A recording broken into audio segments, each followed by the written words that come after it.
Silakan duduk.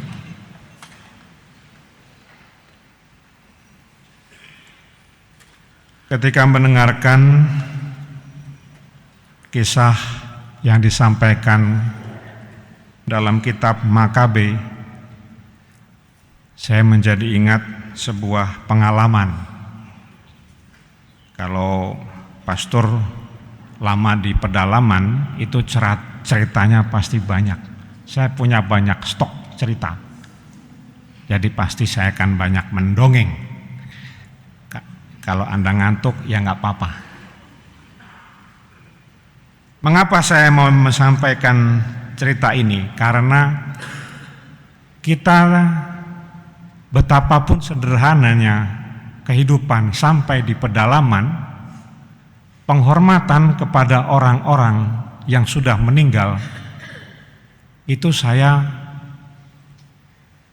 terkesan dan juga sangat mengapresiasi. Seorang misionaris pernah bercerita kepada kami, senior. Dia mengatakan, kalau sekarang frater, pastor, itu sudah lebih gampang membawa orang atau mendoakan orang, entah di rumah duka atau di tempat-tempat yang pantas untuk mendoakan mereka. Tetapi kami para senior misionaris itu juga punya pengalaman. Ketika tidak semua wilayah paroki itu bisa dijangkau, beberapa kali atau malah sering kali umat yang meninggal itu dibawa ke pastoran dulu. Jangan bayangkan ada jalan tol, boro-boro gitu ya. Pernah satu kali mereka harus dibawa dengan tandu, digotong begitu.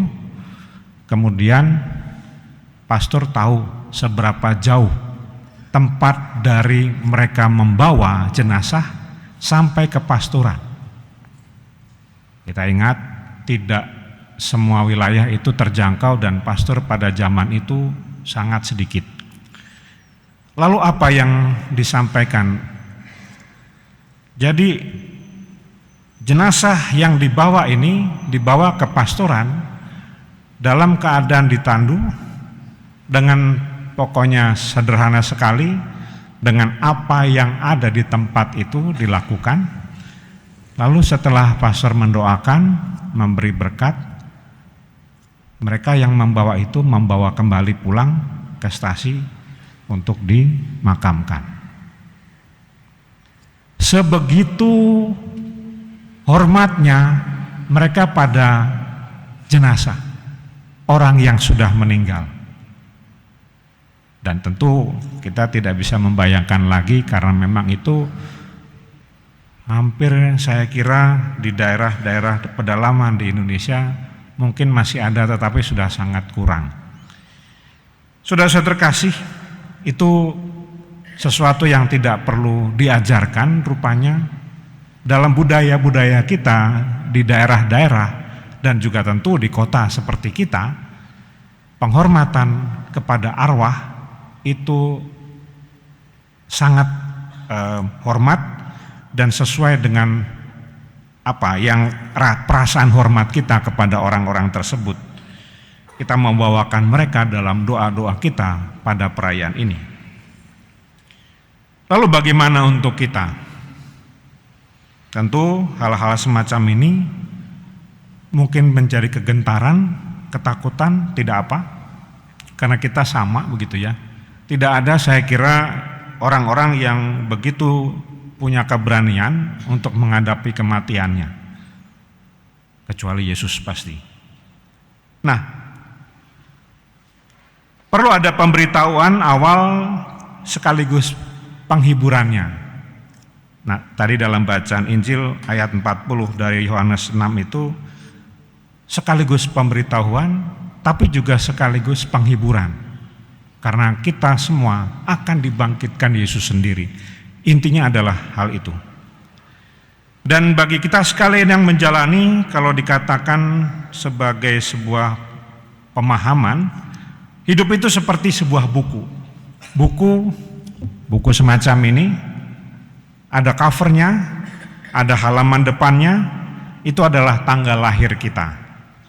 Dan bagian belakang itu adalah tanggal kematian kita. Kapan? Tidak ada yang tahu. Atau sudah ada yang tahu? Saya nggak tahu. Itu boleh kalau mau merencana boleh. Kadang-kadang di daerah itu ya ada yang sudah mempersiapkan karena sudah sangat tua misalnya.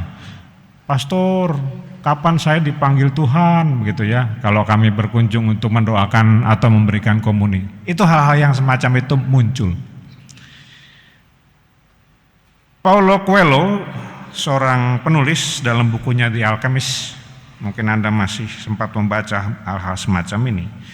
Dia menulis begini, katakan kepada hatimu, rasa takut akan penderitaan justru lebih menyiksa daripada rasa takut akan penderitaan itu sendiri. Dan tidak ada hati yang menderita saat mengejar impian-impiannya. Sebab setiap detik pencarian itu bisa dibayangkan pertemuan dengan Tuhan dan dengan keabadian. Jadi Paulo Coelho itu memahami itu, bahwa rasa takut, khawatir, kecemasan itu seringkali lebih berat daripada penderitaan itu sendiri. Padahal kematian itu artinya berjumpa dengan sang keabadian, Tuhan sendiri. Kalau Tuhan sendiri yang kita temui, akhirnya ketakutan itu tidak ada. Dalam beberapa kesempatan merayakan Ekaristi, kemudian mendoakan mereka yang sudah dipanggil Tuhan, wajah senyum itu seringkali saya melihat. Ya, entah karena memang sudah dipersiapkan dengan baik, tetapi saya merasa bahwa ada sesuatu yang menggerakkan orang-orang itu yang sudah dipanggil Tuhan, itu dengan situasi yang menyenangkan. Dan saudara-saudara terkasih, ada suatu hal yang pasti semua orang mengalami, yaitu kematian. Pagi-pagi menceritakan begini mungkin tidak enak, tapi itulah yang sekarang kita lakukan untuk mendoakan saudara-saudara kita yang dipanggil Tuhan dan bernilai katekese untuk kita sendiri, pemahaman pengajaran iman. Ujungnya adalah bahwa selalu ada harapan.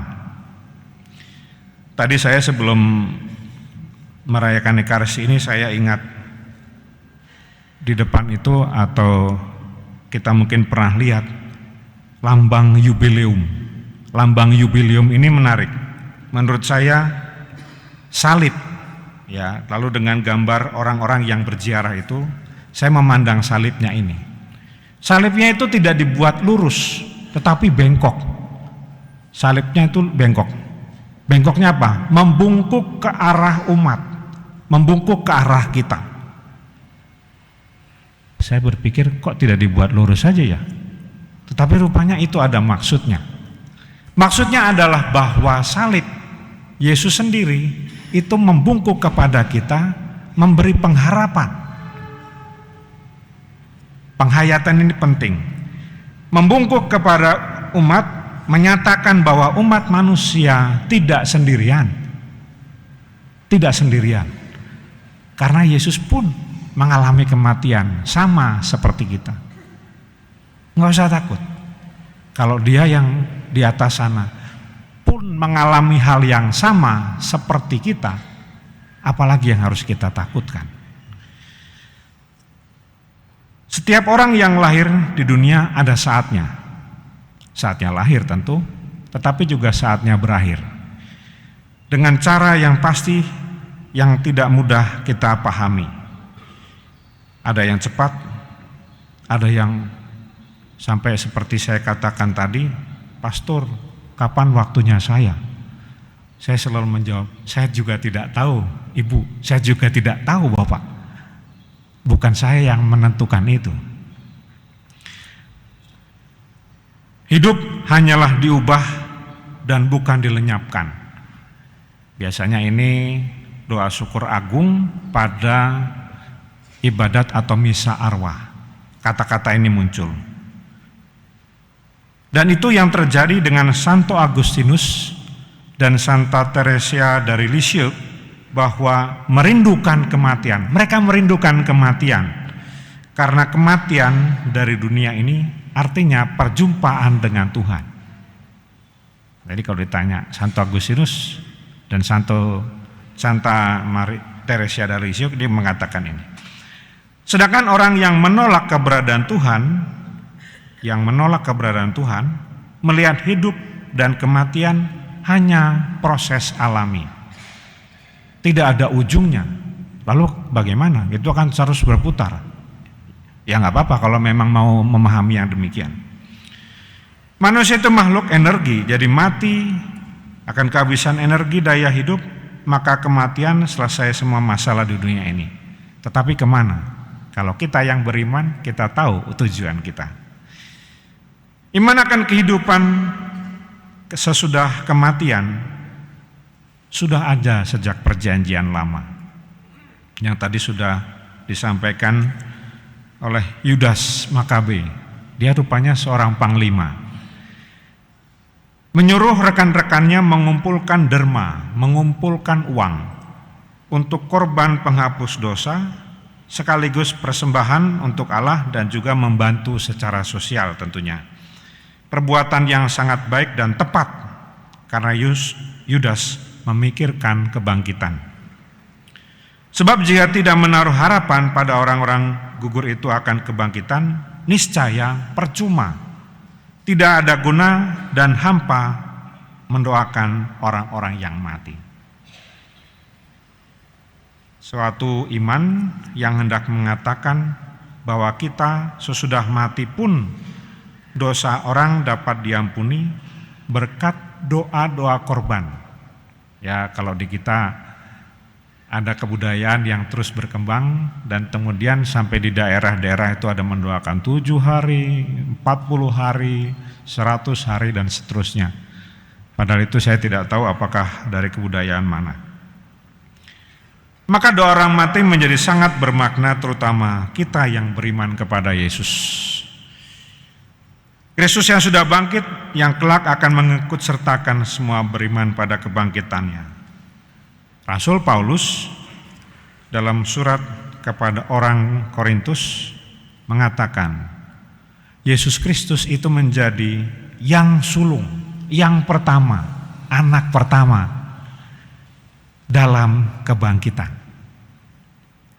Jadi doa orang mati selain merupakan bantuan rohani dari kita bagi orang beriman yang sudah meninggal, terutama menampakkan iman penghormatan kepada Kristus yang jaya. Akhirnya peringatan arwah orang beriman pada hari ini mengarahkan pandangan kita mendoakan jiwa-jiwa itu. Dalam pengajaran katekismus Gereja Katolik dicatat, semua orang yang mati karena kasih karunia dan persahabatan dengan Allah, namun masih belum sempurna, perlu dimurnikan untuk mencapai kesucian yang diperlukan untuk memasuki kebahagiaan surga. Saudara-saudara kasih, Santo Yohanes Paulus II itu dalam sebuah katekese tentang api penyucian, ini juga hal yang sering ditanyakan. Setelah katekese sebelum surga dan neraka menjelaskan, istilah api penyucian tidak menunjuk tempat, wilayah atau apapun kondisi tertentu. Itulah tempat di mana Kristus menghapus sisa-sisa ketidaksempurnaan.